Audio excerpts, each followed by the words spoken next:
로봇에도 인권이 있을까라는 말인데 저는 그냥 제목이 조금 잘못되어 있지 않나, 인권이 아니라 로봇권 이렇게 해야 되지 않을까라고 생각해 보는데, 이게 인권이라고 말을 쓴 게 의도가 되어 있다면 로봇이 정말 인간인가? 인간과 아주 가까워진다는 얘기인가?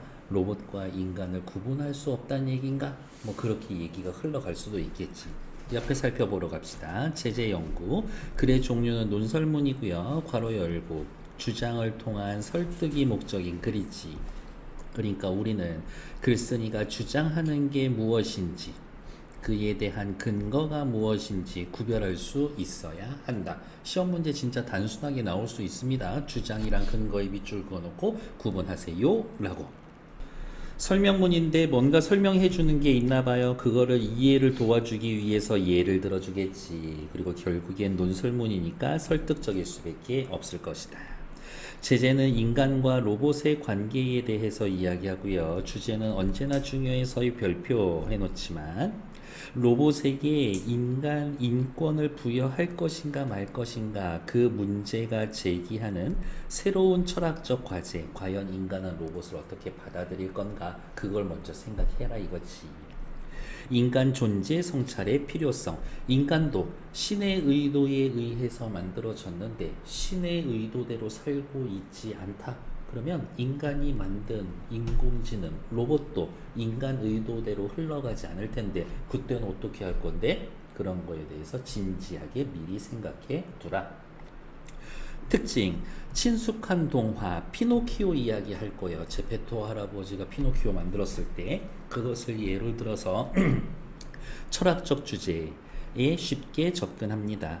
로봇 공학자의 주장을 인용하여 앞으로 로봇과 관련해서 야기될 문제들을 제기하고, 요건 이제 예상하고 예상되는 것들, 로봇에 대한 새로운 시각을 보이며 로봇을 대하는, 요 말이 중요한 말이네요. 로봇을 대하는 인간의 태도가 달라져야 한다 라고 이야기하고 있습니다. 밑으로 또 잠깐 내려오시면 피노키오의 삶, 유혹에 흔들리고 욕심부리고 희망 가졌다가 실망하고 거짓과 진실 사이에 갈등하다가 결국엔 착한 사람이 되고, 다음 글쓴이의 인간관이라고 해서 사람은 갈등하고 실망하고 고뇌하는 가운데 바른 길을 찾아가는 존재이다 라는 기본적인 인간관이 있다라고 확인.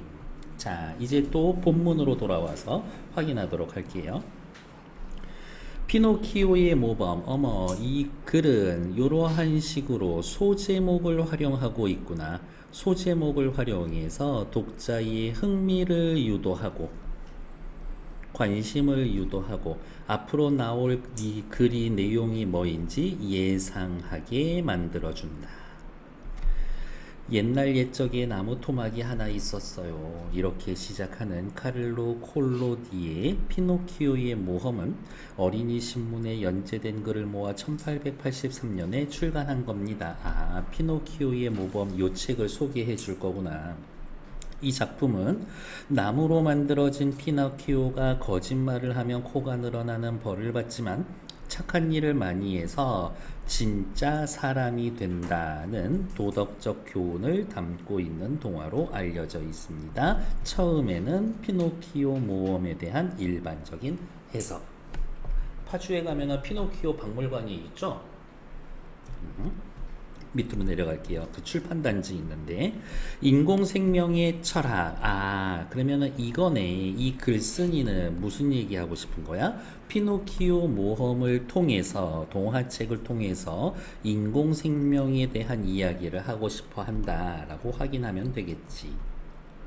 그러나 콜로디의 동화를 창조성의 관점에서 읽어보면 창조자와 피조물의 관계, 인간과 인간이라는 창조자의 한계, 피조물이 발휘하는 능력의 역설.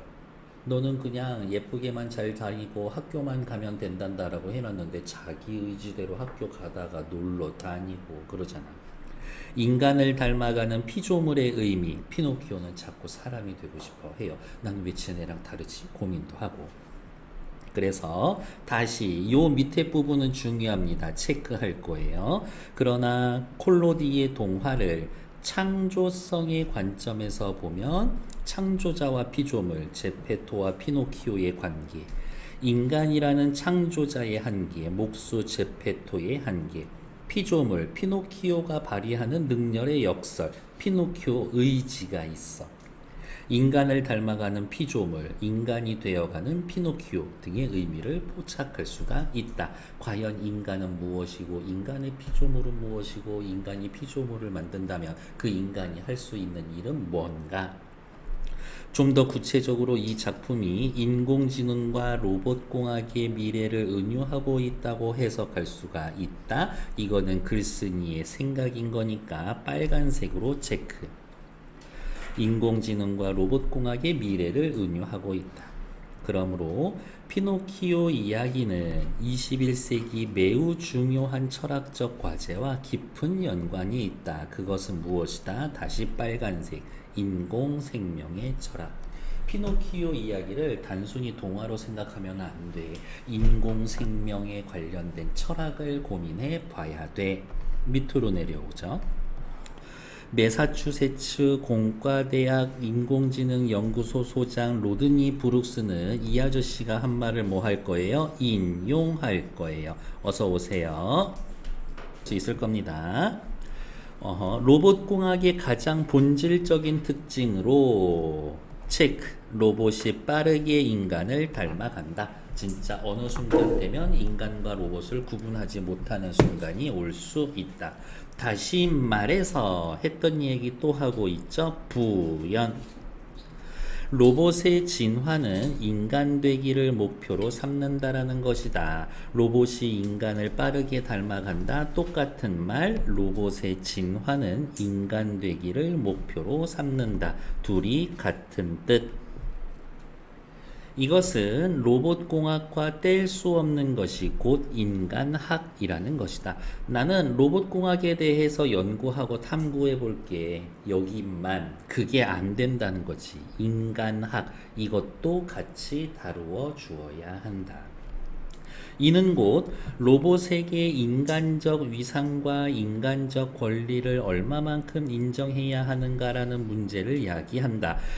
로봇이 인간 되기를 목표로 삼아서 정말 인간하고 똑같아졌어. 차이점이 없어. 어느 정도냐면 걔네도 먹고 자고 싸고 다 할 수 있어. 욕망이 있고 감정이 있어. 그러면 걔네들한테 인간적 위상과 인간적 권리를 얼마만큼 인정해야 할 것인가. 여기는 또 빨간색 체크.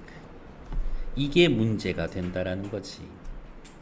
이 모든 것은 철학적 과제에서 시작해 법학, 사회학 과제로 번져나갈 것이다. 철학에서 시작해 법학, 사회학으로 번져나갈 것이다. 인간의 모든 영역에 영향을 끼치게 될 것이다. 이런 거겠지.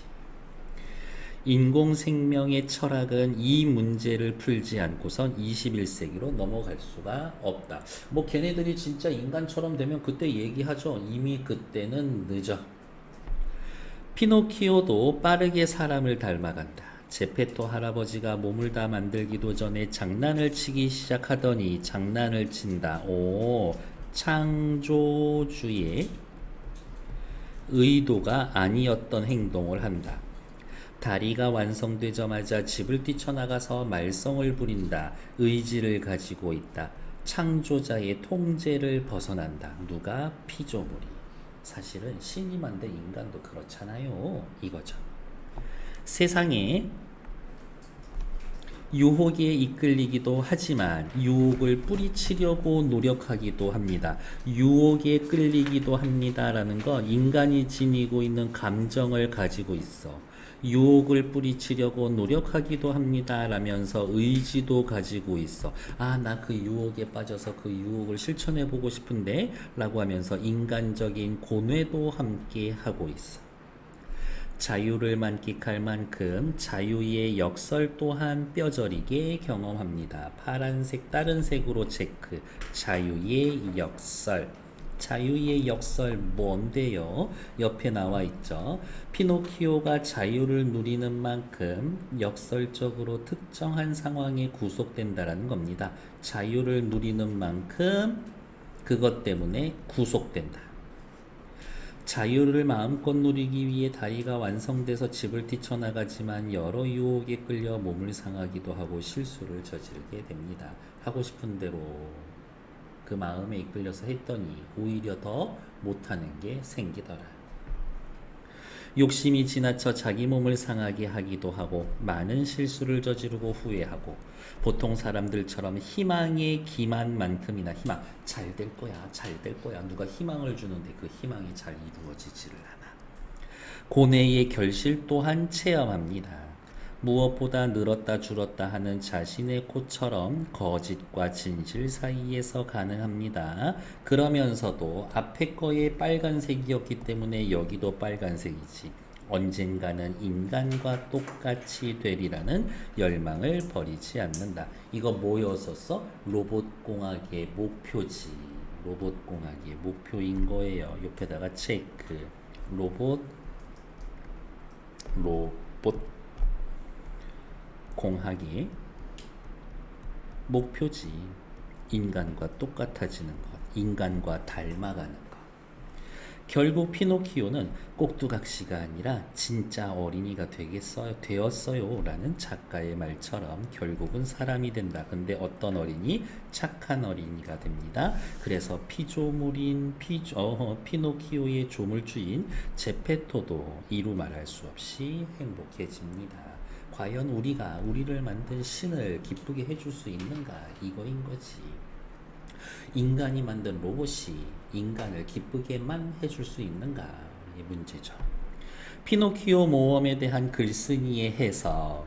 인공지능 및 로봇공학의 미래를 은유한 동화다.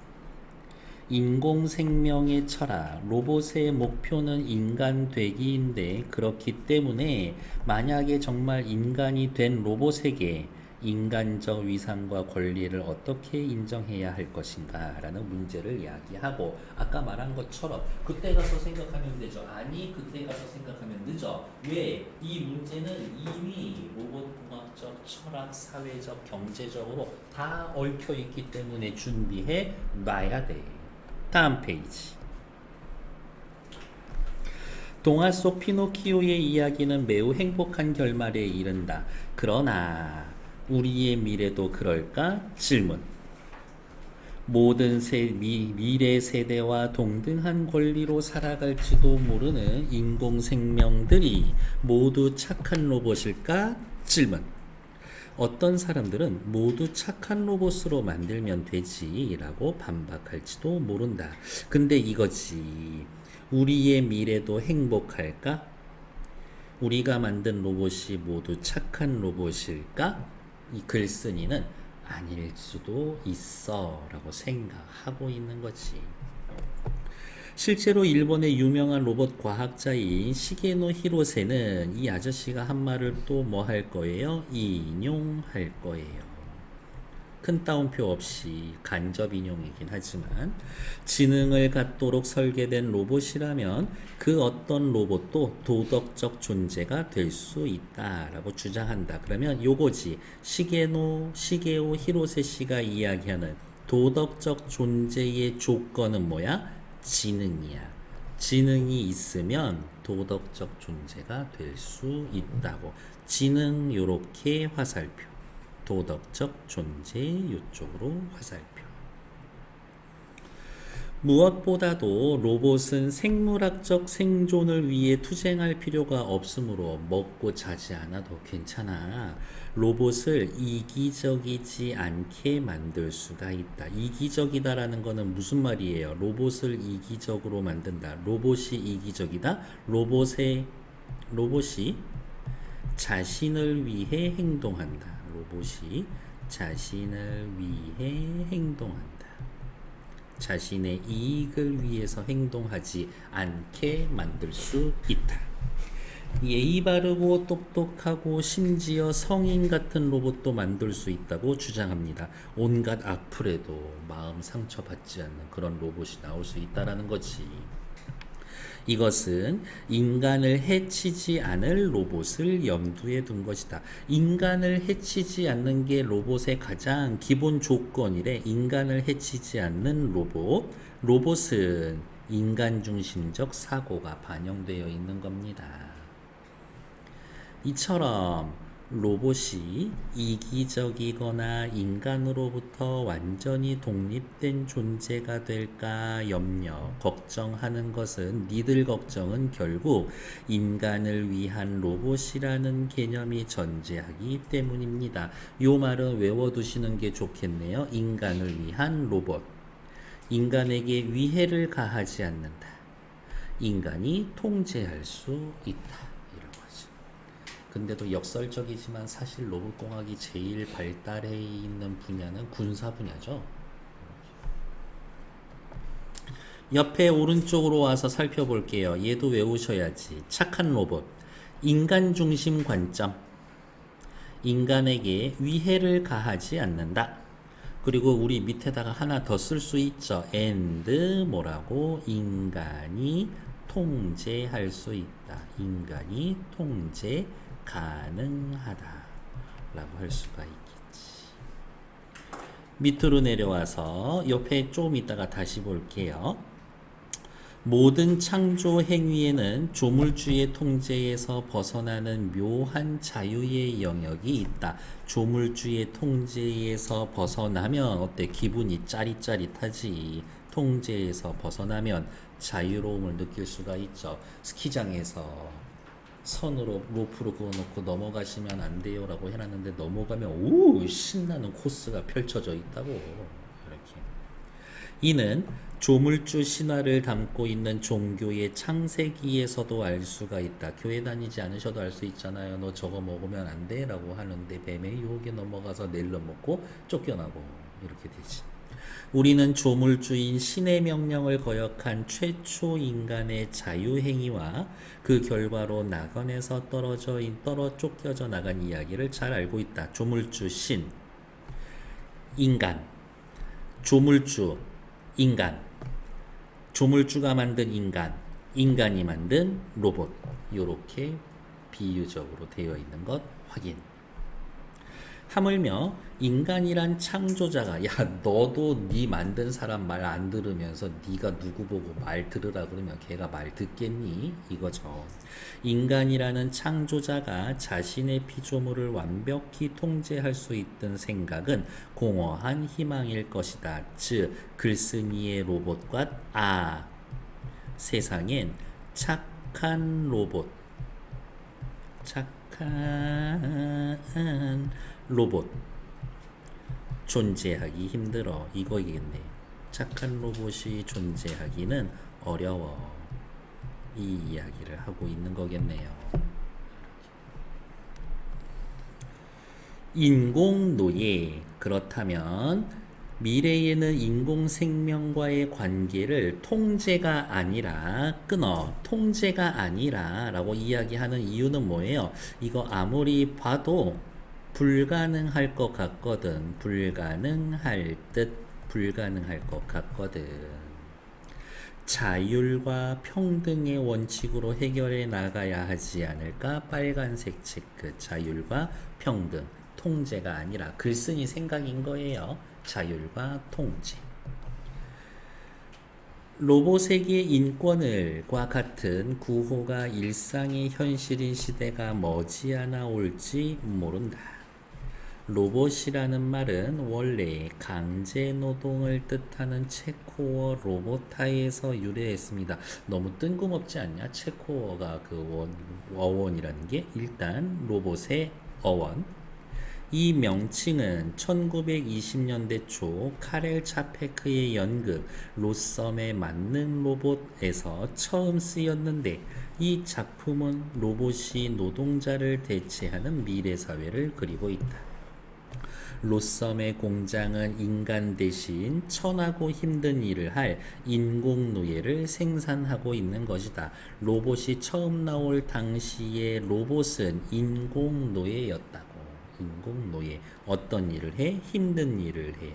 육체 노동을 해. 누구를 대신해서? 인간 대신해서.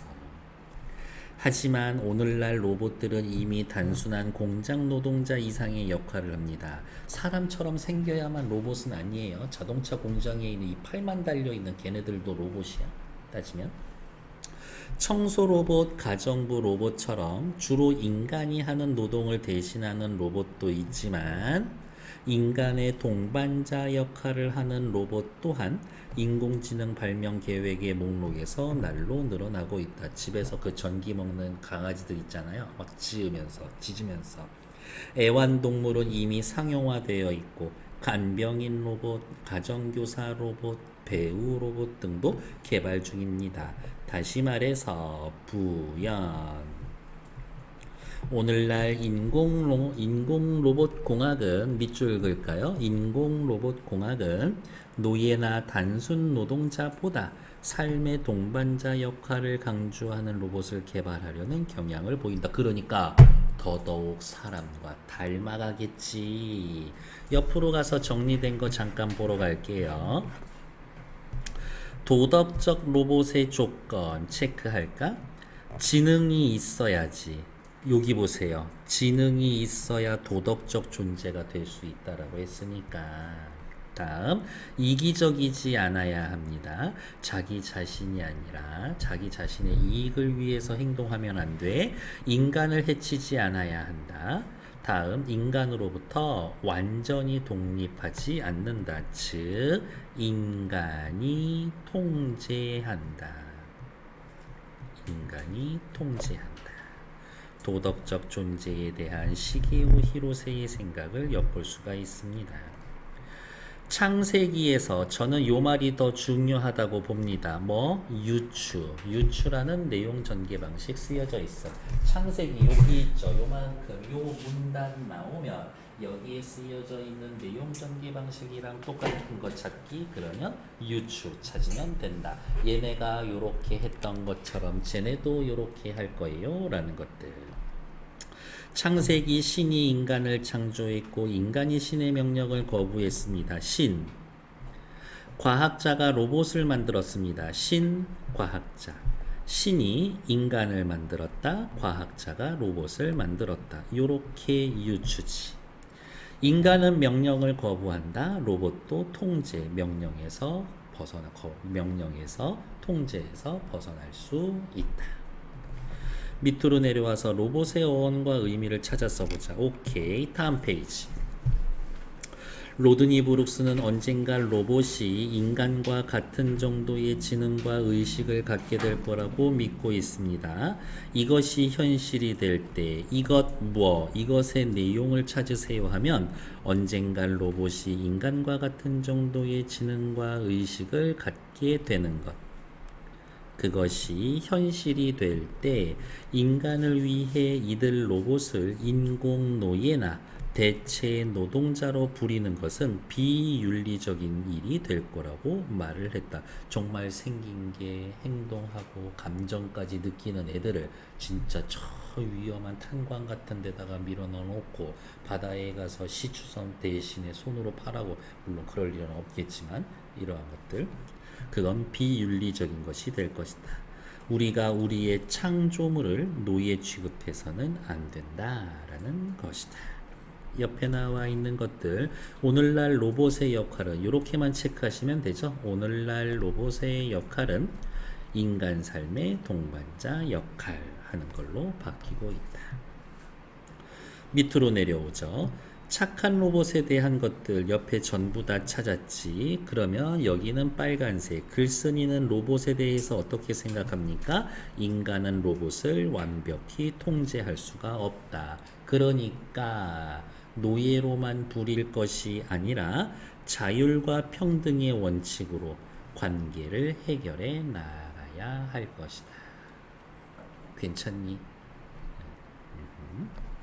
로봇의 역할은 확대되고 있습니다. 그래서 결국 로봇을 노예처럼 취급하면 안 됩니다. 이러한 것들. 옆에 7번 문제 보세요. 각각 누구의 견해인지 바르게 이해하는 것 거의 반드시 시험에 나올 문제다라는 것들 확인해 놓고, 이 문제는 시간이 걸려도 좋으니 꼭 맞추려고 애는 써봐야 한다. 다음 페이지. 마지막 부분입니다.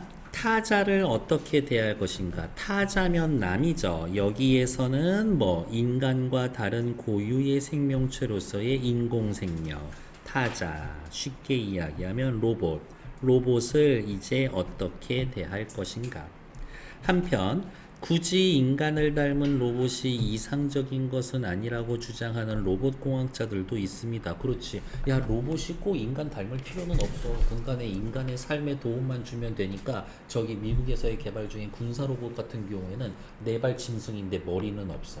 그러니까 몸통에 다리 4개만 달려있는 그런 형태인 애들도 있어. 이렇게. 이들은 로봇에게 인공지능이 필요하지만 반드시 인간과 같은 두뇌를 가질 필요는 없어. 인간의 두뇌와 완전히 다른 회로 구조를 통해 매우 지능적으로 행동하는 로봇을 만들 수 있다는 전제 아래 연구를 계속하고 있다. 여기에 나와 있는 요 로봇 공학자들의 생각은 뭐예요? 인간과 다른 로봇을 만들자. 이 아저씨 인간과 다른 로봇을 만들자. 그러면 걔네가 인간이 아니니까 인권을 주네 마네 이렇게 고민할 필요 없지 않겠어? 이렇게 얘기하는 거겠지. 이런 로봇은 어쩌면 지구에서 만들어진 일종의 지능적인 외계인 같을 것이다. 그렇지. 분명히 지능이 있어. 그런데 인간하고 그 지능이 발현되는 과정이 달라. 인간하고는 조금이 달라. 그러면 지구에서 인간이 만든 지능적인 외계인. 그들은 지능적인 면에서 인간보다 못할 수도 있지만 더 뛰어날 수도 있다. 로봇공학자들 역시 우리 인간에게 윤리적 문제를 제기할 것이다. 로봇공학자들이 제기하는 윤리적 난제, 그들과 연관해서 로봇에게 인권을 인정할 것인가 하는 문제보다 그에 더 합당한 권리, 그렇죠. 제가 글 시작하면서 말씀드렸죠. 로봇에게 인권이 아니라 로봇에게 로봇권을 어떻게 인정할 것인가 라는 문제가 떠오를 것이다. 그리고 요거 있죠. 1번 문장, 2번 문장 얘네들 구분하는 건 엄청 중요합니다. 왜? 로봇에게 인권을 인정한다. 로봇도 인간하고 유사하다. 인간에게 인권, 로봇에겐 로봇권 이라는 말은 로봇과 인간을 다른 개체로 생각한다 라는 것, 그렇게 확인해 두셔야 한다. 그러니까 여기 있죠. 요 세모 해놓은 로봇공학자 아저씨들은 1번 문제보단 오히려 어떻게 2번 문제를 더 고민할 거예요. 인간과 다른 거라고 생각을 했었을 거니까. 지능적인 외계인이라고 생각하면 1번보다 2번에 더 집중하겠지. 그 아저씨들은. 따라서 이것은 우리에게 새로운 타자라는 철학적 과제를 던질 것이다. 이것은 결국에는 뭐하고 인간 정체성과 인간 존재론에 대한 성찰과 맞물립니다. 인간과 로봇은 달라라고 이야기를 하려면 다른 점에 대해서 얘기해 줘야 되잖아. 그럼 사람들은 고민하는 거지. 인간과 로봇은 뭐가 다를까? 라고 하면 차이점을 하나하나 찾으면서 이런 식으로 얘기를 해야지. 인간은 이런데 로봇은 이렇지 않아. 인간은 이럴 때 이런 행동을 하는데 로봇은 이런 행동을 하지 않아. 그렇게 말해주려면 일단 누구에 대해서 먼저 연구해야 돼? 인간에 대해서 먼저 연구해야 돼. 즉 로봇에게 인권을 인정할 건가, 로봇에게 로봇권을 어떻게 인정할 건가 라는 질문은 그 이전에 인간의 정체성과 인간 존재론에 대해 성찰하고 혹은 하면서 할 고민들인 거야. 그러니까 근본적으로는 저걸 먼저 고민해야 한다 이거지. 이러한 철학적 과제는 지금의 청소년이 장년이 되어 여러 전문 분야에서 주도적 역할을 할 때쯤 이미 새로운 문제가 아닐 수도 있다. 20, 30년 내에 이거 심각한 문제가 될 수 있어. 너무 흔해 빠진 주제가 될 수도 있지. 이제 우리는 로봇들이 우리에게 제대로 봉사할 준비가 되어 있는지 이상으로 체크. 우리가 로봇을 받아들일 준비가 되어 있는지 물어야 한다. 우리의 통제를 벗어난 우리와 다른 식으로 지능을 발휘하는 존재를 받아들일 준비가 됐습니까? 피노키오의 모험은 처음 나왔었던 이야기가 또 중간에 안 나오다 다시 나오고 있죠. 진짜 글 마무리할 건가 봅니다. 글 잘 썼어. 피노키오의 모험은 주인공은 제목에 있는 대로 말썽꾸러기 인형 피노키오다. 그런데 콜로디의 동화에서 피노키오의 이야기를 따라가면서 함께 관찰할 수 있는 건 피노키오를 창조한 제페토의 태도입니다. 즉 무슨 말이야? 로봇을 대하는 인간은 제페토의 태도를 좀 보고 배울 게 필요가 있습니다. 제페토는 언제나 자신의 피조물을 배려하고 그를 위해 희생을 하고 아무리 말썽을 피워도 받아들일 준비가 되어 있다. 한마디로 표현하자면 인내다. 제페토는 자신의 창조물을 인내하고 있다. 인간과 새로운 타자로서의 로봇은 무엇보다도 서로 인내하는 것을 배워야 할지도 모릅니다. 서로 인내해야 합니다. 한쪽만 인내하는 것은 아니야. 피노키오의 모험담도 흥미롭지만 그와 함께하는 제페토의 태도 또한 우리에게 진지한 생각거리를 제공합니다. 이제 이미 현재인 미래의 과제에 대해 미리 생각해 둔다라는 자세로 피노키오의 모험을 한번 꼼꼼히 읽어보세요. 결국엔 인간과 로봇의 관계에 대한 철학적 질문에 대해서 벌써 미리 신중하게 생각하세요. 이거지. 의문형 결말을 통해 독자의 참여와 관심을 유도합니다.